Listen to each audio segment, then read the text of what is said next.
大家好，呢度係八妹開台，我係八妹。今日同大家探討一下睡眠呢個話題。首先，我要同大家講述一個令人毛骨悚然嘅故事。話說喺上個世紀40年代左右，蘇聯軍方同一個做實驗研究嘅人員講，話想搞一個剝奪睡眠嘅實驗。研究人員就喺俘虜裏面揀咗5個人，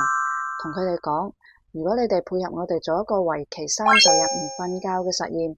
到時候實驗成功咗，你哋就可以重獲自由，獲得釋放。咁呢5個人一聽，覺得終於可以自由喎，肯定就特別配合。於是研究人員就將呢5個人帶到一間房，呢間房有床、有台、有咪同喇叭，但係床呢只有床架，冇枕頭同被鋪，仲有好多書同埋30日嘅乾糧。為咗保證呢5個人可以一直清醒，佢哋就喺房間裏面注射咗小劑量嘅毒氣。呢種毒氣喺小劑量嘅情況下呢，就係唔會致死嘅，但係會令人一直保持清醒。實驗開始啦，屋裏面仲有一塊單面嘅觀察鏡。起初呢5個人都表現得特別正常，仲會有一定嘅交流。但係到咗第6日，就有一啲人出現咗妄想嘅症狀，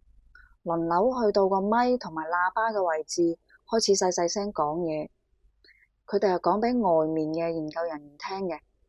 呢啲說話嘅內容呢，大部分係攻擊剩低喺屋裏面其餘嗰4個人，聽落就好似呢個人要博得外面研究人員嘅信任咁樣。佢哋5個都係咁做，就喺呢個過程裏面呢，突然間有個人開始喺度嗌，一直嗌咗3個鐘頭，最後嗌到喉嚨都破咗啦。奇怪嘅係呢，剩低嘅4個人一啲反應都冇，仲係輪流同個咪講嘢。之後又出現咗另外一個人開始喺度嗌，剩低嘅3個冇嗌嘅呢，就有2個突然間攞喺屋裏面嘅書，一頁一頁咁撕落嚟，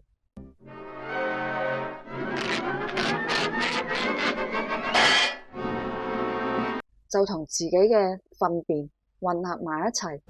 無屎一身輕啊！然後呢，就將嗰塊玻璃觀察嗰塊鏡啊，就全部將佢糊死晒。咁研究人員呢，就只可以睇到書頁同埋大便。Nice。完全呢，就唔知裏面發生緊咩事。 2 hours later， 裏面嘅人呢，就唔再尖叫啦，但外面嘅科研人員就好好奇，想知道裏面發生緊啲咩事。咁呢，好在呢，就有監測儀器呢，就顯示呢5個人呢，都係生存嘅狀態，而且仲係好亢奮嘅。後來科研人員呢，為咗知道裏面發生咩事，就同軍方商量，想打開門入去檢查一下。軍方就同意咗，就先斷咗裏面嘅毒氣，換咗新鮮空氣。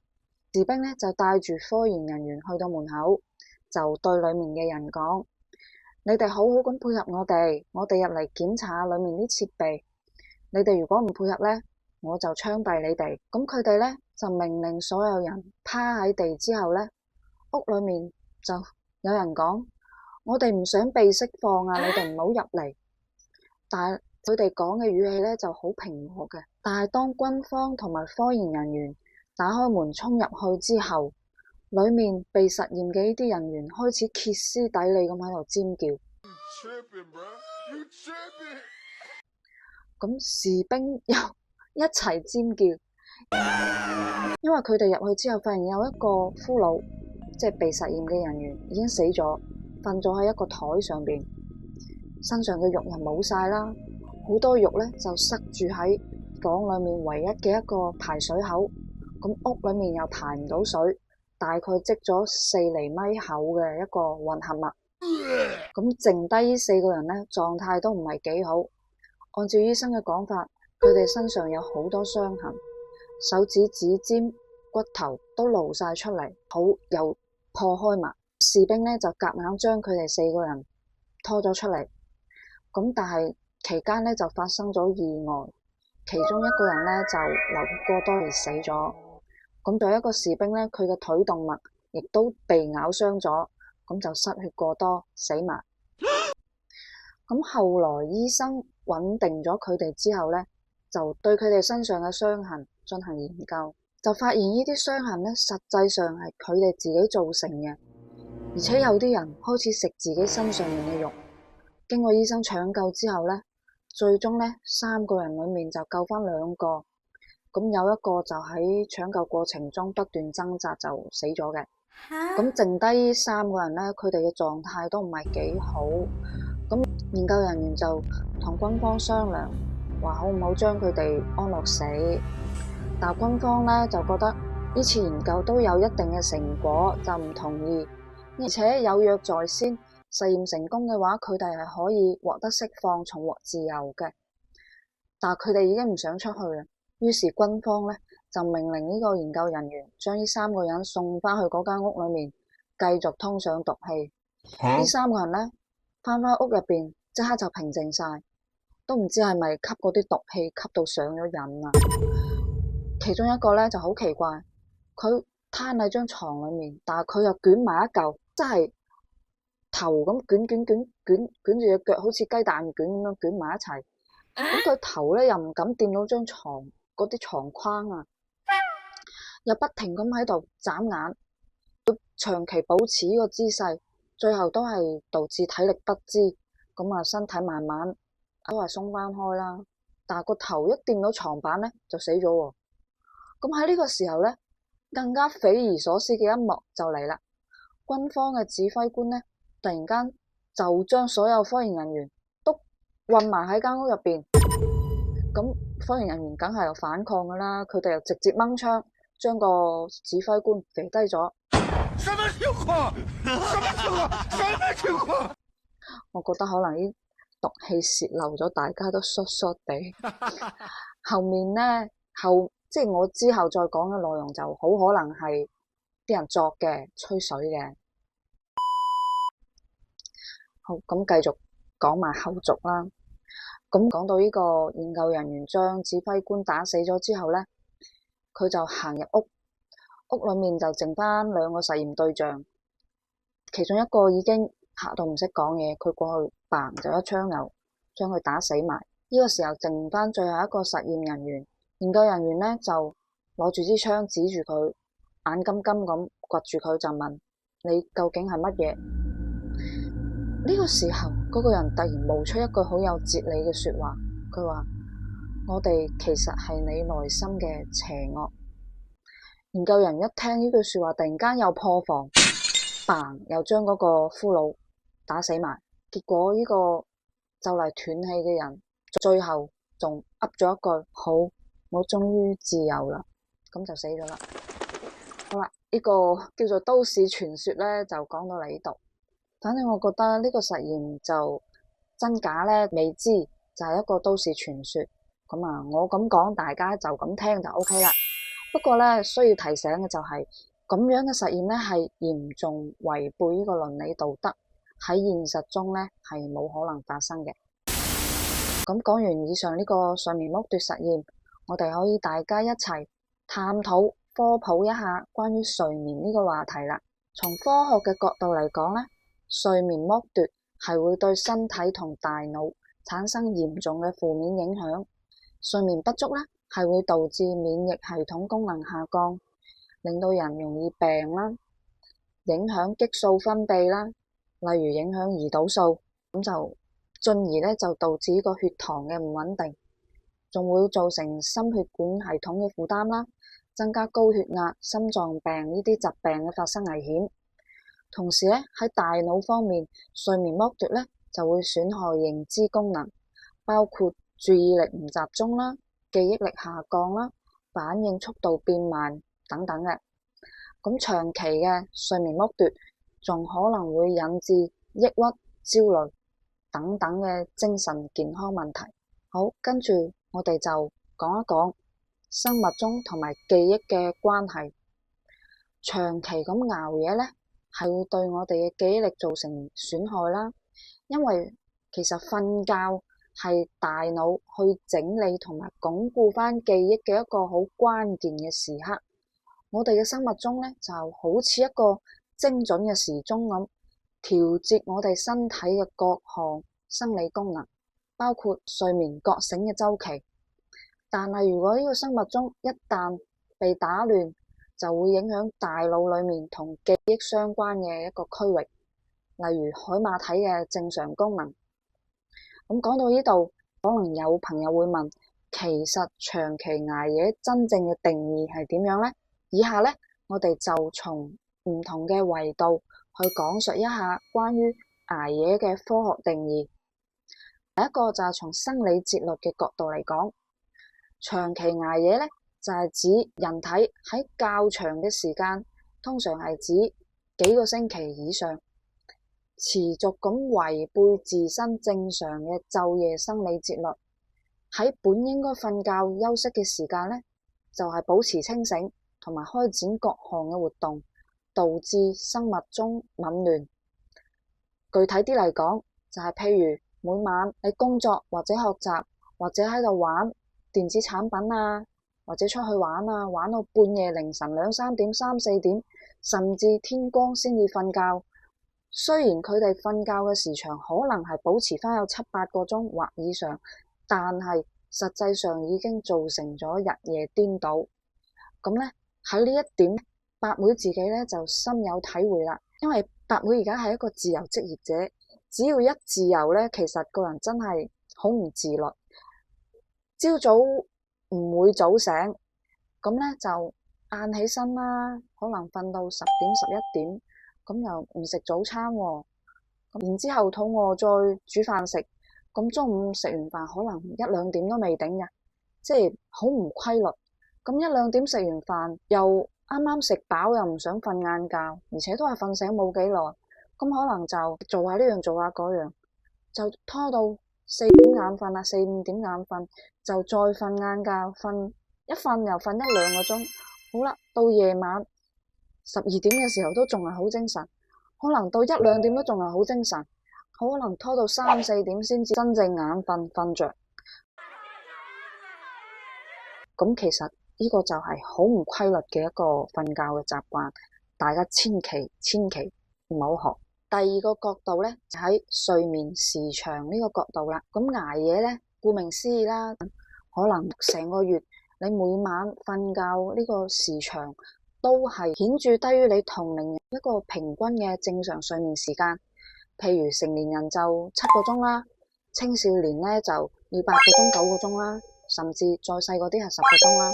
如果你長期呢個瞓覺嘅時間都係低於平均嘅水平，咁就變咗睡眠不足啦，同埋出現呢個規律性或者習慣性嘅現象，咁對身體同埋精神狀態都係會持續咁產生負面嘅影響嘅。第三個就係從健康影響嘅角度去定義呢個捱夜。咁具體表現呢，就係指喺一個較長嘅時間跨度，例如係連續幾個月內都係頻繁持續咁將夜間瞓覺嘅時間去推遲嘅。舉例嚟講，譬如我今晚可能係12點瞓覺，聽日瞓到8點鐘起身，但係呢，好似我頭先講咁樣，我下晝5、6點先至瞓晏覺，夜晚又唔眼瞓，又拖到2點、3點先至瞓。睡不着，早點睡吧，已經很晚咯。第二日呢，變咗10點、11點先至起身，咁夜晚呢，就變咗又夜瞓，就如此咁惡性循環，打擾咗正常嘅瞓覺覺醒周期。研究發現呢，喺瞓覺之前醒之後呢，人體嘅呢個記憶效率呢係最高嘅。咁瞓覺之前，大腦係處於一個相對放鬆嘅狀態，呢個時候學習新知識呢，係可以更好咁將呢個信息編碼儲存嘅。而啱啱瞓醒之後呢，大腦經過咗一晚嘅休息呢，佢又係變得精力充沛，有助於你新學嘅信息進行鞏固同埋提取。但係唔規律嘅作息係會打亂咗我哋呢個生物鐘，導致我哋日頭又眼瞓啦、疲倦啦、情緒又唔好啦。例如經常捱夜嘅人，日頭成日會覺得攰啊，注意力集中唔到啊，學習同埋工作嘅效率都比較低下。長期係咁樣呢，記憶力亦都會逐漸咁下降。咁有時候呢，我哋成晚發夢，醒咗之後就會覺得自己瞓得唔好，特別攰。其實我哋成日講嘅夢呢，實際上只係發生喺我哋快速眼動嘅呢個階段，而深度睡眠嘅時候呢，係冇發夢嘅。咁喺快速眼動呢個階段呢，大腦神經元呢係會活動得特別活躍，同清醒嘅時候係相似嘅。呢個亦都係產生夢境嘅原因。好多人以為發開口夢係同夢境有關聯，實際上呢，佢哋係發生喺唔同嘅睡眠階段，彼此呢係冇直接嘅聯繫嘅。開口夢通常會發生喺非快速眼動嘅睡眠階段，可能係由於大腦嘅部分區域處於活躍狀態，導致無意識嘅一個言語表達。咁多夢呢，通常係因為快速眼動階段被打斷，導致睡眠質量下降。當我哋嘅快速眼動階段被外界因素干擾，例如噪音啊、光線等等，或者你自身嘅心理壓力係過大嘅時候呢，就容易出現多夢嘅情況啦。多夢唔單止會影響我哋嘅睡眠質量，仲可能會導致我哋第二日覺得特別嘅疲勞同埋精神不振。咁喺改善睡眠方面呢，白妹有幾個小小嘅建議。咁現代人工作緊張，生活壓力大，導致失眠嘅問題已經越嚟越普遍。咁喺改善睡眠方面呢，白妹有幾個小小嘅建議。我哋要將睡眠係當作一個享受，而唔係一個任務。條件允許嘅話呢，我哋可以浸下浴缸啦，做個 mask 啦、冥想啦等等嘅方式去提升睡眠嘅一個儀式感。咁浸浴缸呢，就可以放鬆身體肌肉啦，促進血液循環，令到身體呢可以進入一個 relax 嘅狀態。敷 mask 呢，就可以令我哋感受到我哋愛自己、錫自己，就可以舒緩翻我哋嘅情緒。冥想呢，就有助於我哋清空一日嘅雜念，減輕壓力，為我哋嘅睡眠做好準備。咁有個朋友呢，就同我分享，話佢通常加完班或者出完差返嚟，雖然個身體好攰，但係未必可以馬上瞓着。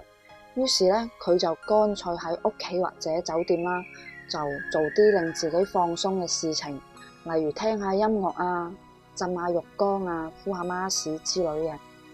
睇書亦都得。總之呢，就唔係強迫自己要即刻瞓着，夾硬去湊夠呢個睡眠嘅時間，咁反而保持放鬆嘅心情呢，可能睡意呢就好快會嚟噶啦。第二個，保持規律嘅作息，避免電子設備嘅干擾，設定一個固定嘅入睡時間，亦都係可以幫助解決失眠呢個問題。因為我哋而家電子設備啊發出嘅藍光呢，係會抑制褪黑素嘅分泌，之後就影響我哋嘅睡眠，所以呢，就喺我哋瞓覺前嘅1個鐘之內，最好就唔好掂手機啊、平板啊、電腦呢啲咁樣嘅電子設備。同時呢，每日盡量喺相同嘅時間上床瞓覺，就算喺週末都保持唔好有太大嘅時間差異。咁呢，就係有助於調整翻我哋嘅生物鐘，提高我哋嘅睡眠質量啦。最後嘅一個建議呢，就係增加自己白天嘅體力活動。譬如去做運動啦，或者工作啦，或者做家務啦，咁係可以幫助我哋消耗我哋多餘嘅精力，就唔會搞到夜晚瞓覺之前我都唔覺得攰，所以咪唔想瞓覺咯，係咪？咁而且適量嘅運動咧，係可以調節翻我哋身體嘅內分泌啦，釋放內啡肽等神經遞質，改善我哋嘅情緒，減輕壓力，同時咧亦都可以令到身體覺得攰。咁就更加容易進入呢個深度睡眠嘅狀態，但係你又唔好喺臨瞓覺之前先至去做呢個劇烈嘅運動喎，咁樣呢，反而係會刺激到身體，導致興奮過頭，仲更加難瞓着。咁當然啦，而家現代社會熬夜嘅現象呢都好普遍噶啦，好多人呢其實係用捱夜嚟補償翻佢心理上嘅疲倦嘅，尤其喺工作，或者湊小朋友，或者家務事，又或者學習，總之係日頭嘅呢啲活動佔據咗你大部分時間，你都冇咗私人時間。變咗你喺瞓覺之前就好想做翻啲你自己想做嘅嘢，可能你會覺得瞓覺之前呢個時間先至係屬於我自己私人嘅，所以就會夾硬去捱夜，導致咗影響咗自己嘅身體。咁除咗呢個心理因素同埋生活方式嘅影響啦，社交障礙同埋壓力咧都會影響我哋瞓覺嘅質量嘅。咁社交障礙咧就導致我哋產生焦慮啦、孤獨啦等嘅負面情緒。咁一般呢啲負面情緒咧就喺夜晚咧就特別容易放大，就影響咗入睡同埋睡眠嘅穩定性。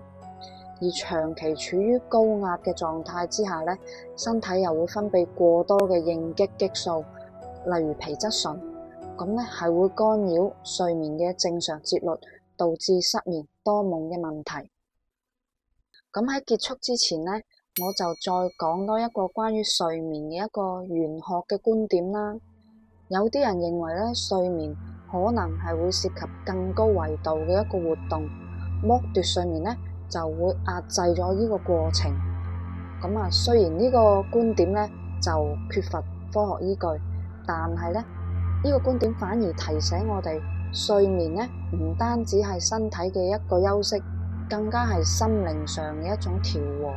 喺某種意義嚟講咧，睡眠係我哋同內心世界一個對話嘅時刻。喺睡眠入邊，我哋嘅大腦可能會進行一啲我哋認知以外嘅複雜活動，呢啲活動或者同我哋嘅潛意識、創造力等等各個方面係有密切嘅聯繫嘅。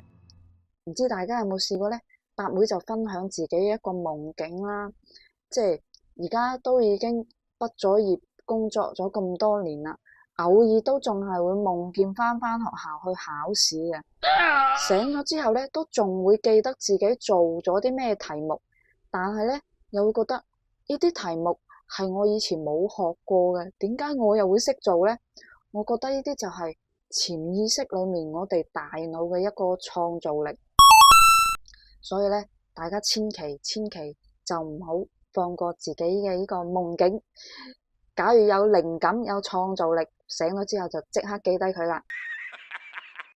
咁睡眠咧係一個神秘而又至關重要嘅領域啦。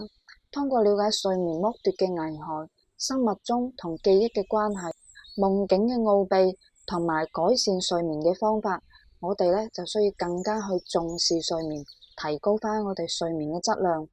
同時，對於睡眠相關嘅玄學觀點咧，我哋亦都應該保持一個開放嘅心態，從中咧就獲得一啲啟示，進一步去探索人類自身嘅奧秘。